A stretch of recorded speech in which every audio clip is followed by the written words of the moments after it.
সুনান ইবনে মাজার হাদিস, হাদিসটি আছে 106 পৃষ্ঠায়। কত পৃষ্ঠায়? আলহামদুলিল্লাহ, পৃষ্ঠাটা মনে আছে আমার, পড়ছি তো প্রায় 18-20 বছর আগে। হাদিসটাও মুখস্থ আছে, কারণ এই হাদিস আমার অন্তরে দাগ কেটে ফেলেছে। আল্লাহর হাবিব সাহাবা একরামকে বলেছেন, লাউ আন্নাকুম তাওয়াক্কালতুম আলাল্লাহি হাক্কা তাওয়াক্কুলিহি লারাযাকাকুম কামা ইয়ারযুকুত তায়র তাগদু খিমাসাও ওয়া তারুহু বিতানা। ওরে আমার সাহাবীরা, আল্লাহর উপর যেভাবে তাওয়াক্কুল করতে হয়, তোমরা যদি চূড়ান্ত পর্যায়ের তাওয়াক্কুল করতে পারো, আল্লাহু আকবার, লারাযাকাকুম কামা ইয়ারযুকুত তায়র, আল্লাহ পাখিকে বিনা চেষ্টায় যেভাবে রিজিক দেন, তোমাদেরকেও বিনা চাকরি বাকরি ব্যবসা ছাড়া ঘরে বসায় রিজিক দিয়ে দিবেন।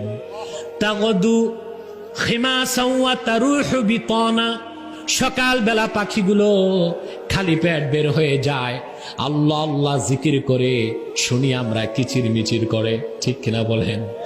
পাখিগুলো আল্লাহর নাম স্মরণ করে খালি পেট বের হয়ে যায়, সন্ধ্যায় যখন বাড়ি ফিরে আসে পেট ভরে যায়।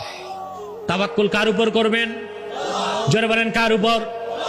খাঁটি মুমিনের সবচেয়ে বড় গুণ হলো তাওয়াক্কুল আলাল্লাহ, সর্বদাই সে আল্লাহর উপর তাওয়াক্কুল করবে, ঠিক কিনা বলে? আল্লাহ পাক নবীগণের মাধ্যমে তাওয়াক্কুলের শিক্ষা দিয়েছেন। একজন দুইজন না, 25 জন নবীর তাওয়াক্কুলের কথা তিনি কোরআনে তুলে ধরেছেন।